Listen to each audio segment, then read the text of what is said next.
This program is one of the many offerings from our new Duke Alumni Forever Learning Institute, an interdisciplinary educational program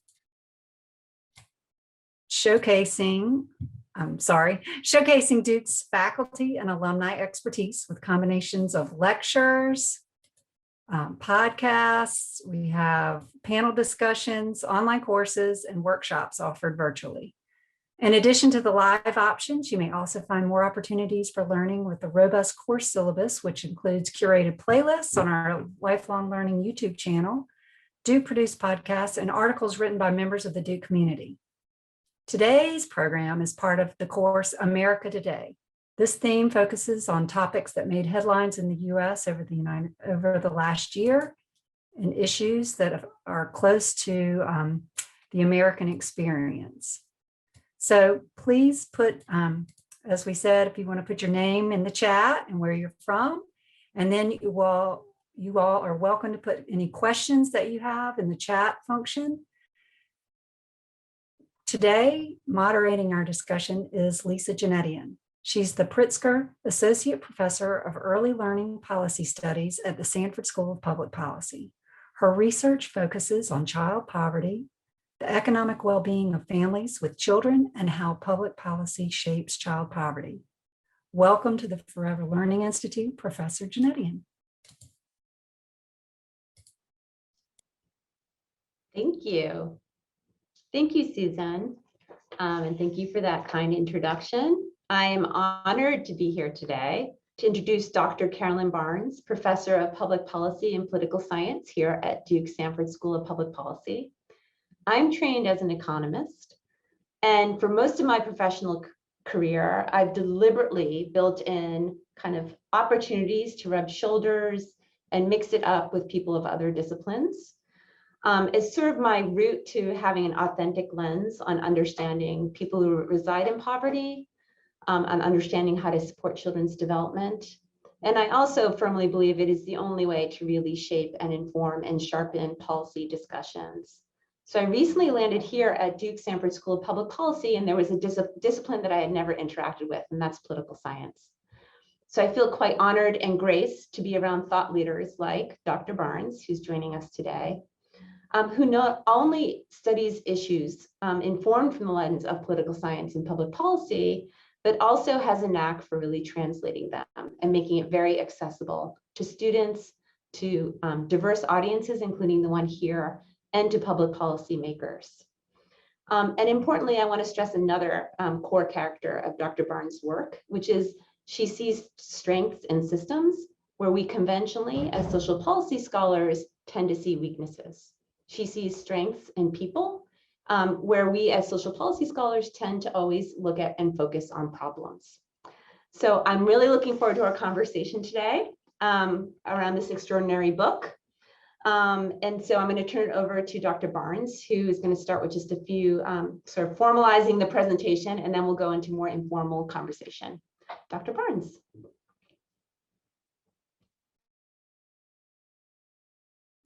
Thank you. I'm unmuted, right? Okay, good. Thank you so much for that warm and gracious introduction, Lisa. I love that, the seeing strengths in people and systems. I definitely believe very much so in that, and using research as a tool to highlight what's working instead of what's not working. And that's the core theme of this book, State of Empowerment, Low-Income Families, and the New Welfare State. So I'm going to give a brief overview of the book for those of you who maybe haven't had a chance to read it or are new to this particular topic. And then Lisa and I will have a fun conversation with you all about some of the things that I found. So the motivation behind this book, well, I should take a few steps back and say I started this study as a graduate student at the University of Michigan. And at the time, I was working at the National Poverty Center in the Ford School. And also taking all of these classes in political science to learn about, what determines whether or not people decide to participate in politics. And one of the things that I kept finding over and over and over again is that low-income individuals are underrepresented in political activity. So it doesn't matter what political activity it is. It could be voting, it could be contacting your elected official, it could be doing community work, which are the two forms of political participation the book focuses on. Whatever activity it is, most of the time, low-income individuals are not represented. And because they're not represented in those forms of political participation, their preferences usually aren't expressed in public policy. So we end up with a whole bunch of public policies that don't really meet the needs of those who are vulnerable. So low-income families don't really meet the needs of those who are marginalized. And some scholars would say that it's the structure of public policies themselves that creates this political inequality. So this underrepresentation of low-income families in the political process. This line of research, which is what the book's contributing to, suggests that public policy by design can either undermine or build up recipients or beneficiaries of a policy, their political participation. So here's a really poignant quote about that from Andrea Campbell. She says, "The design of public programs can shape the ability, interests, and opportunities of citizens to participate," so participating in politics. What we know, as Lisa mentioned, social policy scholars tend to focus on some of the negative aspects of public policy. And what we know from a lot of social policies that are targeting low-income families is that they typically leave recipients feeling policed, distrusted, and alienated. So if you've ever seen any sort of contemporary account of what it's like to apply for welfare or any assistance program, you usually hear that it's complicated, that people feel stigmatized in the process, and they leave feeling alienated from the state based on their experiences. People are not having positive experiences with applying for assistance programs. And we can talk a little later about how COVID has shifted that in particular and changed the way people are engaging the state. But typically we think about social policies that are targeting low-income families as having these negative effects. But one of the things that I work to do in the book is to shift that narrative to see how we can design programs that target low-income families to foster political and civic engagement. And I find a couple of cases that demonstrate that as a way to lift up some lessons in policy design that can boost civic and political engagement instead of deterring participation.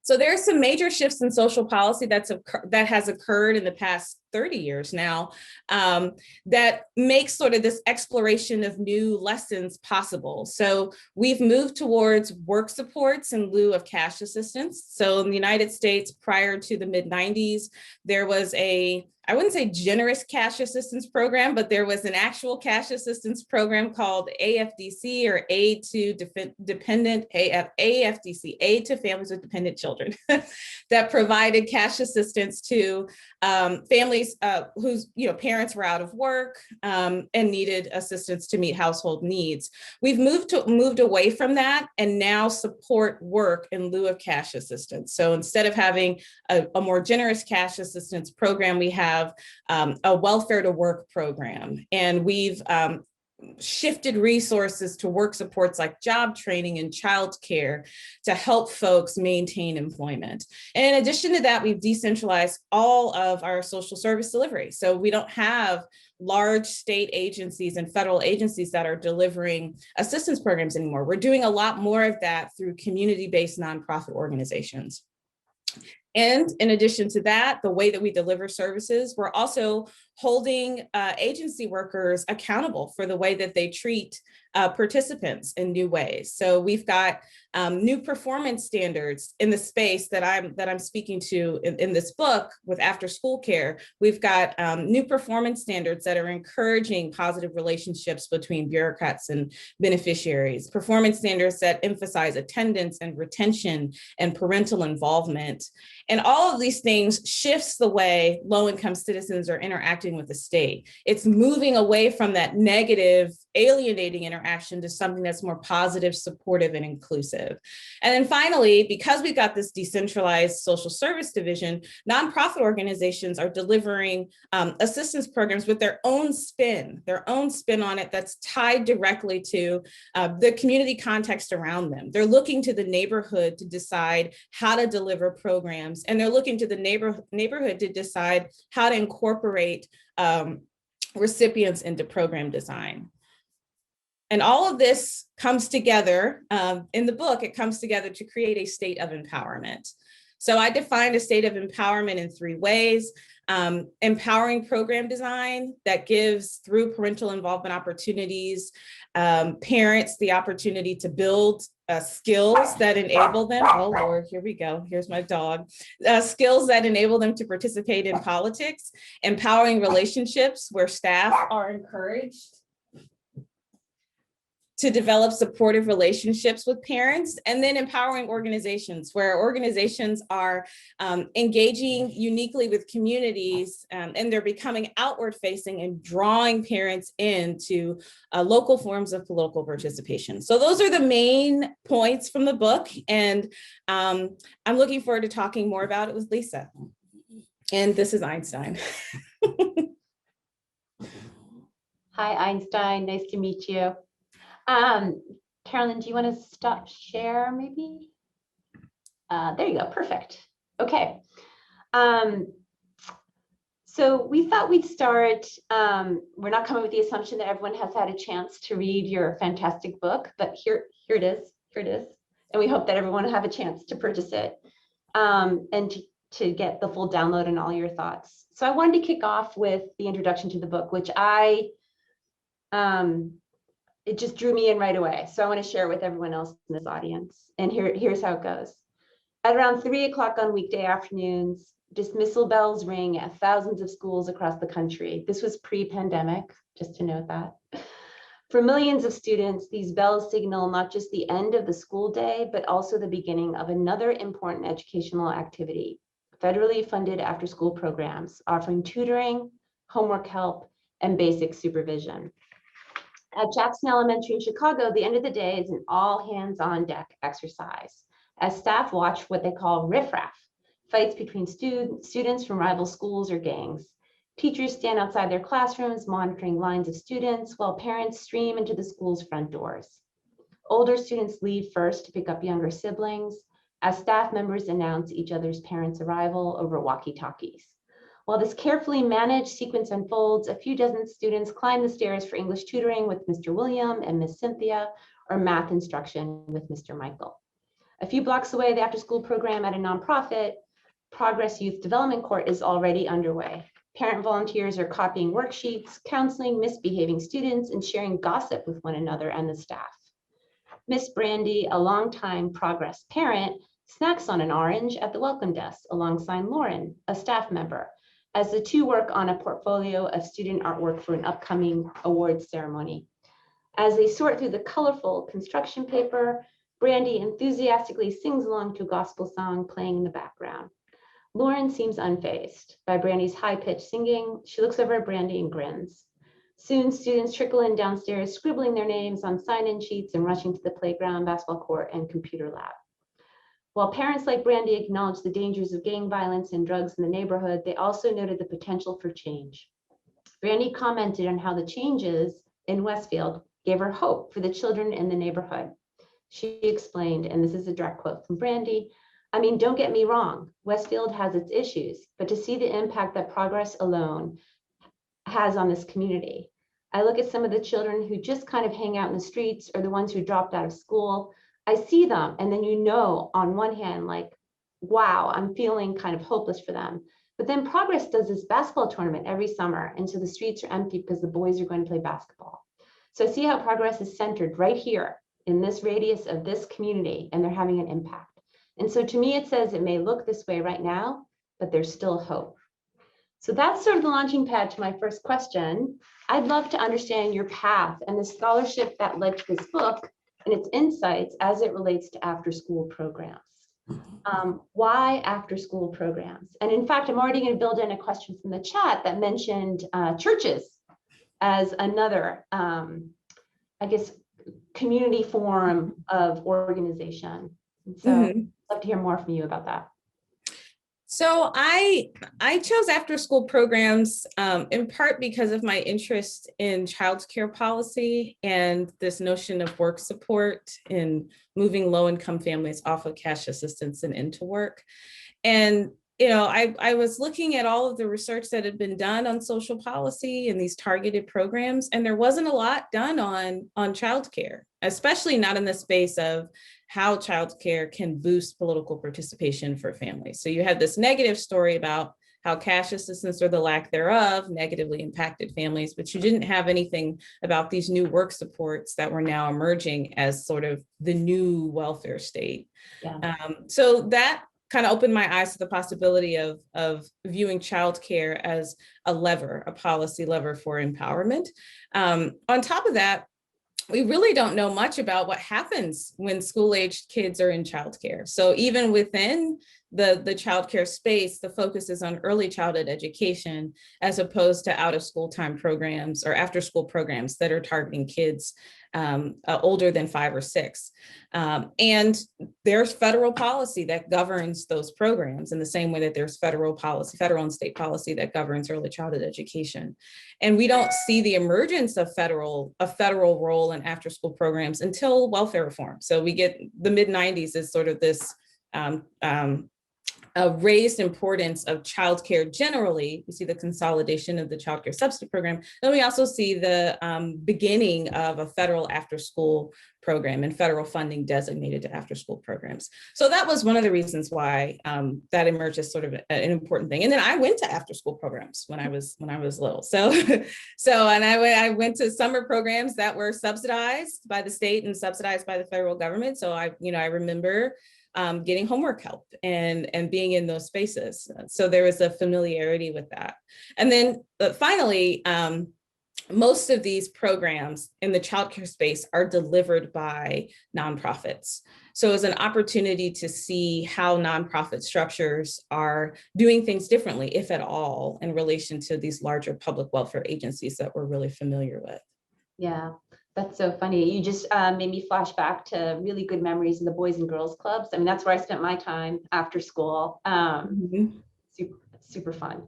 And that might be as much about not being supervised by my parents and other people as it is by like the structure and opportunity there.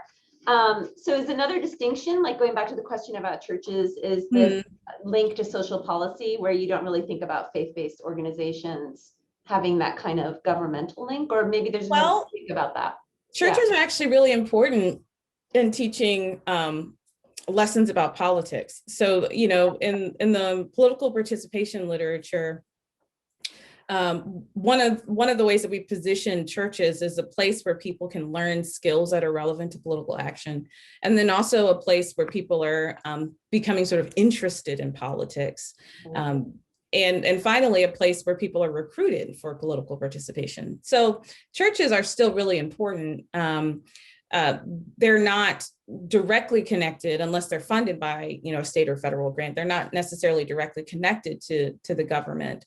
What I found in my sort of interviews with parents is that there's been a shift in how connected people are to their churches. And in terms of the time they spend, and a church attendance. So we know that church attendance has fallen off significantly in the past 30 years.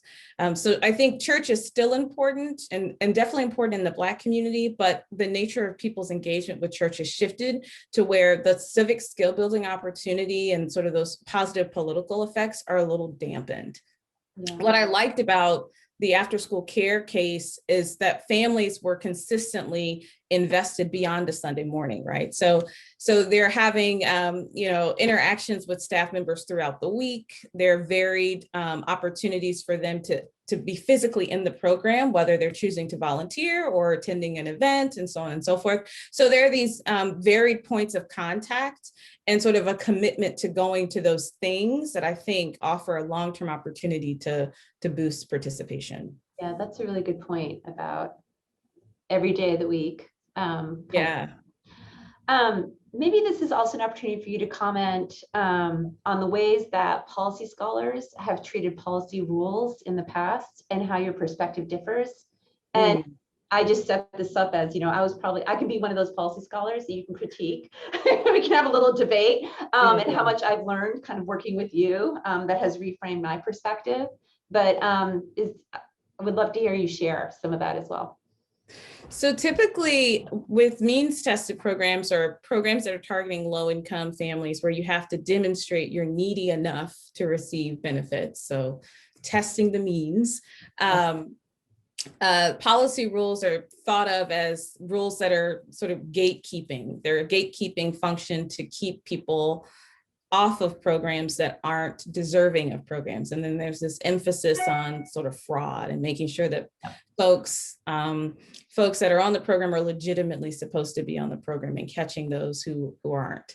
But in this case, or I should take a step back, in addition to the gatekeeping function, in the cash assistance space, the policy rules have been towards reducing people's dependence on assistance programs. And to a degree, you kind of see that show up in some other assistance programs like Medicaid and SNAP, and the talk of work requirements as a way to keep people from being too dependent on these large programs. You got to work in order to be eligible for short-term, short amount of time and short amount of benefits. But here, the rules are different. And it could be because it targets children and families. So children tend to be positively constructed by the state, or we tend to talk very positively about kids and a long-term investment in the development of children and the high return on investment we get from investing in kids. But the policy rules are completely different. It's about expanding the caseload. So expanding how many families you can take in a program. It's about retaining those families and ensuring that families are regularly connected, so that their kids are attending the program on a regular basis. And the funding is tied to these policy rules that basically encourage agency workers or staff members to reach out and pull in families instead of gatekeeping or pushing families away. Yeah. So that's the big difference here. Yeah, and I think that's a really important frame. And I just want to pull out a question in the chat about partisanship. Politics, because I think your insights and your comment can abstract from politics a little bit, right? So I know I've heard from you, I've heard you talk about the WIC program, the Women, Infant, and Children's program, and I've got after school programs who are about creating these envelopes of opportunity and trying to bring people in, which is very different from things like the cash assistance program and even the food stamp program to some extent. But yet, both of those don't fall very cleanly as, liberal or conservative. Right. So that's sort of an interesting. So is there more to think about there, which I hadn't thought about into this chat question and talking to you? Well, interestingly enough, with the exception of maybe the last administration, there's been bipartisan support. Well, actually, no, the Trump administration did propose additional funding for the 21st Century Community Learning Center program, which is after school. But there's usually bipartisan support for these child targeted programs, again, because of the return on investment argument. If we invest early now, it'll save us money later. I think in the nutrition assistance space, it's tricky because I think over the years there have been ebbs and flows in terms of the political attack on nutrition assistance and whether or not it's another form of welfare. So sometimes WIC and SNAP are viewed as a source of government dependency.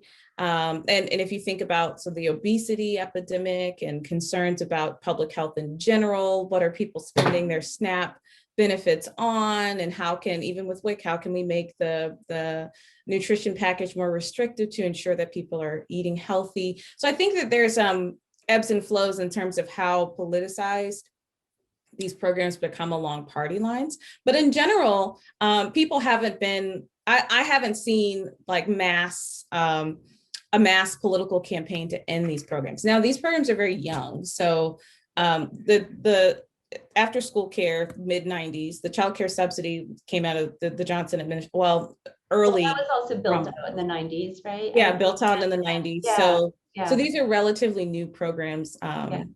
So yeah. I mean, the other interesting component, just to build on the political landscape, is because they're oriented around children, it's a little separate also from this issue of the anti-immigrant rhetoric and the idea of being citizens, because most of the children in the US are in fact born in the US and they're citizens. So yeah, super interesting. Children as sort of a legitimate population, right? Receiving benefits. Right. Yeah. I'm going to just pivot for a second on a second question. I wanted to reflect on Rita and Erica in your book, and the ways that you mentioned in your slides, but we can build on it now, is that after school organizations can create positive change, including skill building. And so I'm going to start here with Rita, who commented on her close-knit ties with Progress, so this is the same program, and regarded staff members and other parents as family. In a narrow sense, the program shored up her views of herself as a mother. It motivated her to give more to her children. And she says, I can say that the program encouraged me to be a better mother, to spend more time, spend more, quality time. And that gives me, the encouragement to do more, with my children. And then Rita has another comment here, but let me share Erica. Erica learned how to conduct meetings and how to communicate her views. I've learned how to run a meeting. I learned how to run a proper local school council meeting. And that's awesome, because then that gives me the courage to sit up and stand and talk in front of a whole class full of people. And because of this, Erica gained the confidence to take part in local forms of participation in her own civic engagement. So tell us some more about that, kind of these jumping off point, these springboards to become better parents, to become civically engaged, which, I know these are anecdotes, but to be honest, if you look at the space of like intervention that tries to train people to do these things, the evidence is not great. So is there something here, is there a nugget here about even after school programs through your lens that could just have wildly bigger effects than the other things we invest in?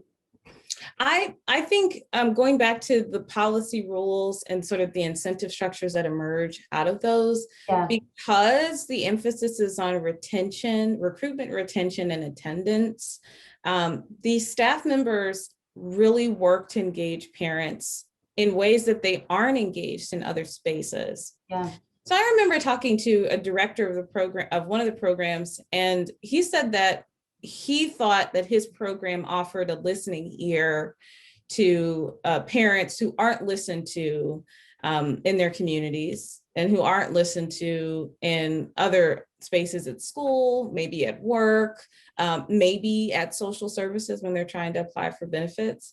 So the merit or the strength of his program is that we actually take the time, the staff takes the time to listen. And what I find is this repeated sort of listening interaction that occurs for the most part at all three programs, fosters social ties between staff members and parents. So as you know, social isolation can be a huge problem for low-income families. And, the social support buffers the negative effects of poverty on parenting and kids. So the staff sort of through, just these policy rules that shape behavior end up befriending these parents. And there's this exchange of social support and advice. And, they grow these strong ties around their common shared experiences as neighbors or parents of school-age kids and all of that stuff.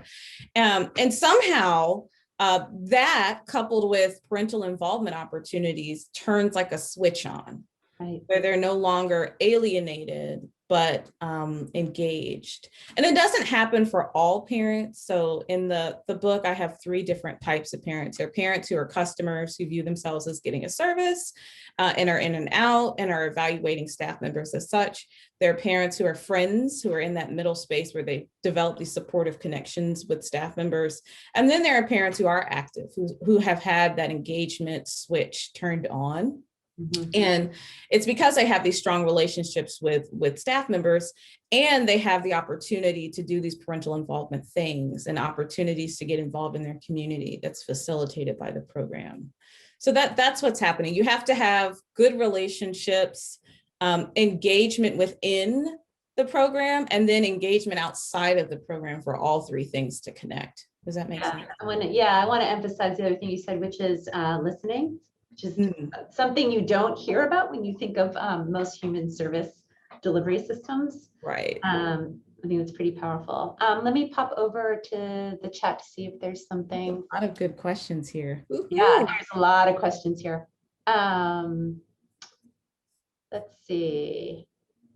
Oh, well, so one question, this is like a subgroup question. Is there research or data on after school programs in first generation college students? So did you see differences for different populations in the work that you did, or even what you're doing now?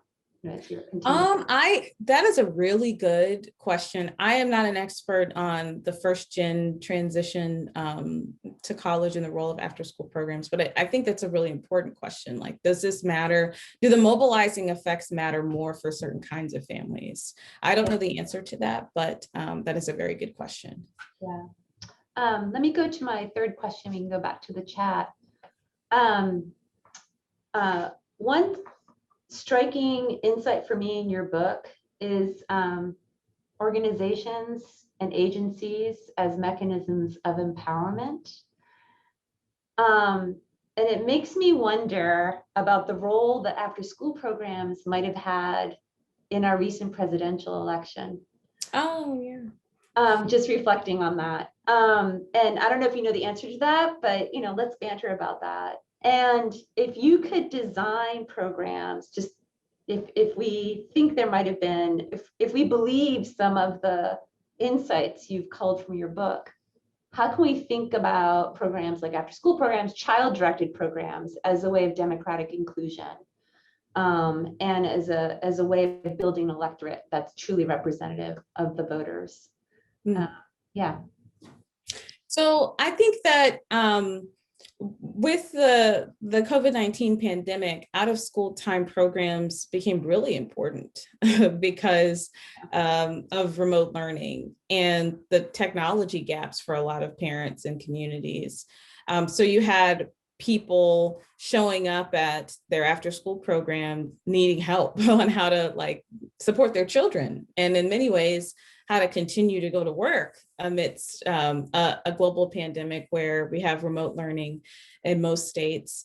So I think that we actually are working on a study right now on out of school time programs across the US and how they've adapted to COVID-19 during this time and the roles that they ended up playing and the kinds of support that they offered families. So I think they became, if they weren't already a source of social support and an opportunity for political mobilization, they became that even more so during the COVID-19 pandemic. Because a lot of programs ended up becoming, impromptu food banks, right. Daycare centers, computer labs. They became community centers offering the support. So I want to be clear. I see a question in here about elaborating about how after school programs lead to political participation. And I think it goes with the question that you just asked. Yep. I want to be clear. There are some explicit ways that these programs do affect things like voter registration. So, you can be registered to vote through an after school program. Like that is a possibility. That's something that I found in my work, that they actively promoted voter registration or helped people register to vote. I didn't put this slide up there, but political scientists consider 7 or 8 different forms of political participation. So voting is just one form of political participation. Sure. Yeah. There are 6 others, and that includes contacting elected officials, doing community work, giving to campaigns. There's a whole bunch of different ways that people can become involved. So it's a little broader than just voting. And what I found is that these after school programs, in the same way that a civic organization or like a church, which is what we discussed earlier, they become organizations that facilitate all these other kinds of political participation. So through the parental involvement that parents experience, they learn to run meetings, which is a form of political participation. As you read, Erica learned how to run a meeting and learned how to speak up, or they learn or come in contact with an elected official. So one of the cases in the book, parents got a chance to have a roundtable with the mayor during a school strike. So parents got a front row seat to the mayor and were able to express their preferences, or they're meeting elected officials like aldermen and congressmen through their connection to this after school program. So those are connections and forms of political participation that would not happen if parents weren't situated within this program, if they weren't dropping their kids off every day or picking their kids up every day from this after school program. So it's not that after school programs by themselves are this engine of political mobilization. It's that they create conditions that are primed for political mobilization. And not every parent is affected. So I hope I've elaborated, Mark, on your question. Yes, so what's your guess? Do you think it had any role in the last presidential election? Just a guess. I think there's a lot of education that happens about public issues through these programs. Yeah. So I think parents learned about their stakes at the local, state and federal level, and sort of what needed to happen. I definitely feel like there were assistance in getting to polls, assistance in voter registration. I think there is a lot of help to get people out there educated and voting, for sure. Excellent. Let's turn to the chat.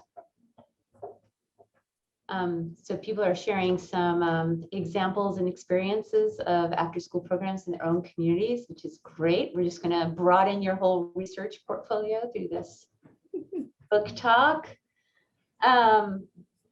You know, one thing I want to ask you while I'm looking through the chat is, I've been getting a lot of questions from folks about the American Rescue Plan and its rollout and its implications, like from a high policy level. And one of the things that I confess, I have a little bit of, my caveat is always, can it be implemented well?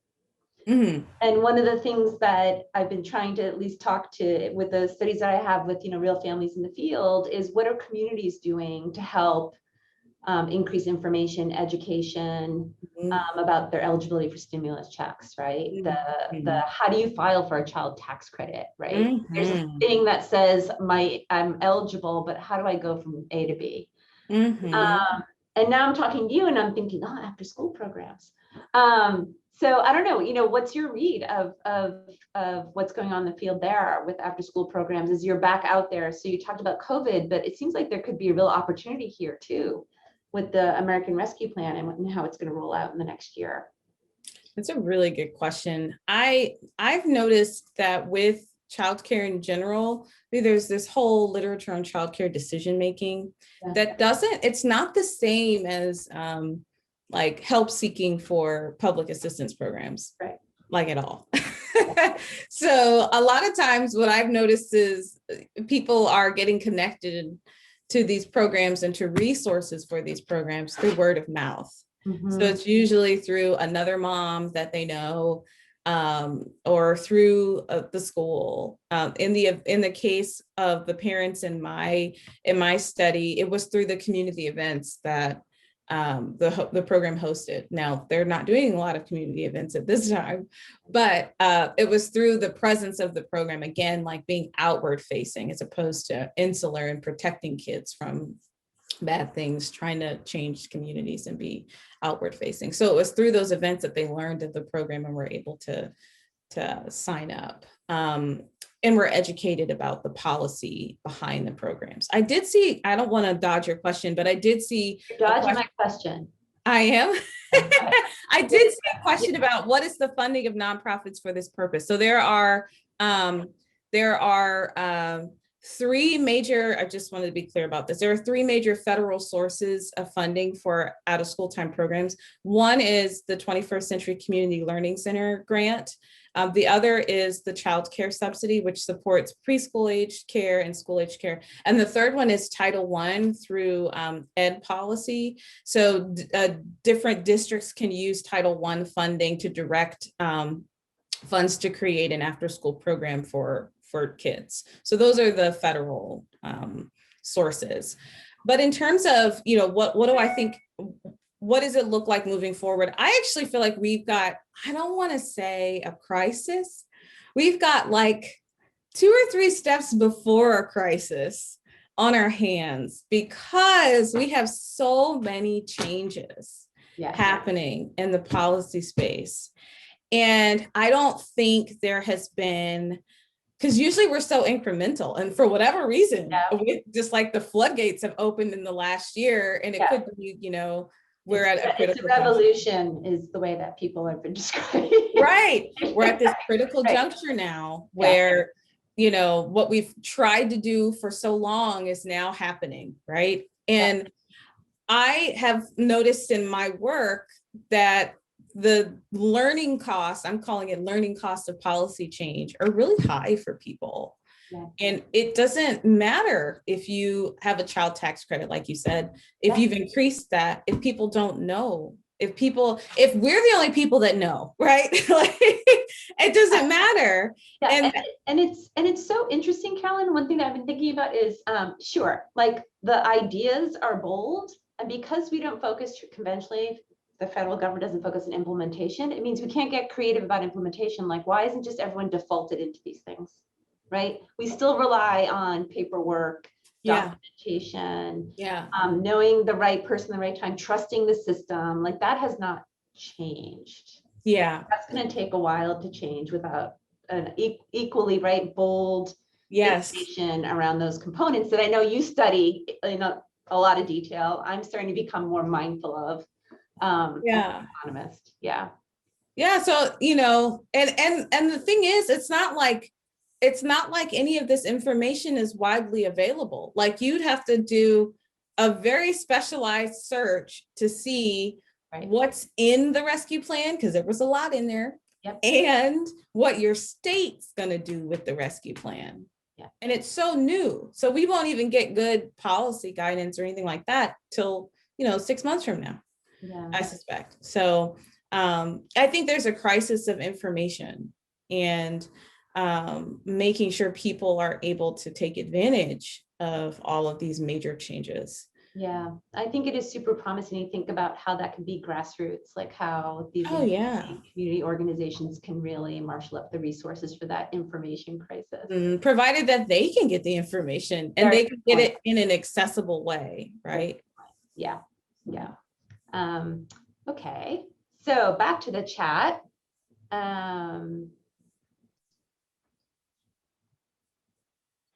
So you elaborated for Mark, that was a political participation question. Carolyn, as I promise, I will pay attention to the chat. I'm gonna throw another question at you, which is about how many after-school programs exist in America? And are there big pockets of our country where they just simply aren't present? Like the 21st learning century, childcare subsidies, you might want to separate that by the funding source. I'm not sure, but what is the prevalence? And are there states that just don't offer federally funded after-school programs? So there definitely are after-school program deserts. Everyone likes to use that. But I would say in terms of scope, I haven't seen the recent numbers, but about a quarter of all kids are enrolled in an after-school program. So that's a lot of kids. A lot of kids. So it's pretty prevalent. There are definitely care deserts, especially in rural communities. With regards to the child care subsidy, 60% of the federal child care subsidy money, this doesn't include state support or 60% goes to preschool age kids. The other 40% goes to school aged care and out of school time care. And So, the out of school time care, I'm so embarrassed, I don't know this off the top of my head. I'm so focused on early education and care. But it's still true that to be eligible for the childcare subsidy, you have to have proof of work or participation, right? In some kind of work related. Okay. Yeah. mhm. Well, That's not true for the yes. 21st Learning Century funding. Yeah. No. And different states vary on what that proof looks like. So some states require schedules and, detailed documentation. Other states don't. Yeah. Yeah. Okay. So I think, is there any other burning questions in the chat that I think we covered? There's lots of great commentary that I think can be downloaded and you can have later on. Is there anything you would like to leave for us to think about? I do want to answer this question about leadership, Deborah. Okay, let's do it. I'm wondering how successful this kind of program could be duplicated, maybe without the passionate leader. So I do think that leadership and organizational culture matters. However, I don't want to understate the power of these policy tools and incentives that are shaping positive behavior. Because even with, in the case of the book and the 3 cases that I explore, even when you don't have strong leadership, parents are still positively impacted and parents are still getting a lot out of their programs. The degree to which they're engaged does, I think, depend on a leader that's promoting sort of inclusive engagement for parents. But I do think the fact that the policy is oriented around retaining parents and connecting with parents and developing strong ties with parents over time and requiring parental involvement, I think that really helps boost political participation. Public service announcements. Very good point. And, it sounds like it's as much about the staff in these programs as it is about sort of the directors. I mean, Yeah.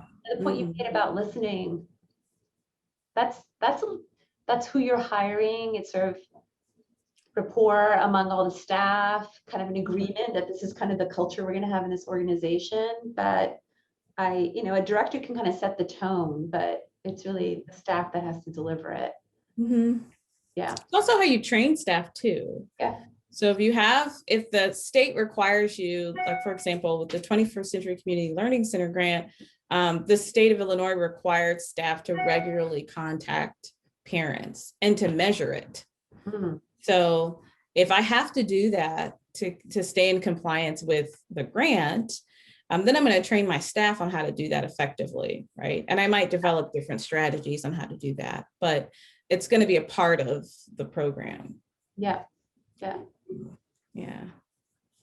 So where is your research going now? What is going to be your next book, Dr. Oh, I do have another one, don't I? Oh, it's different. It's not about after school programs. It's about all of the safety net programs. The next book is about how social policy implementation differs by community characteristics. And is there something distinct about how rural Southern communities deliver social policies in ways that might disadvantage families of color? It's sort of taking a stab at looking at how the legacy of racial discrimination and slavery still kind of permeates through the fabric of communities today, and how that shapes the capacity for bureaucrats to deliver services well. It's a little different story, not as positive as one who, as I pride myself as. That's what happens when you go into the safety net means tested world. Yeah. Yeah. You start off. Yeah. You start off, yes, I would like to explore that, comparing red and blue states. But you start off, idealistic, and then But I mean, and I've also been doing a lot of work in WIC, which is a nutrition assistance program that targets children under the age of 5 and pregnant women. And just looking at that model of service delivery and elevating that model of service delivery is one where we can take a lot of lessons away on how to be supportive and create positive experiences with the state. So that's where I'm at right now. I'm looking forward to that, and maybe the next book chat. Yeah.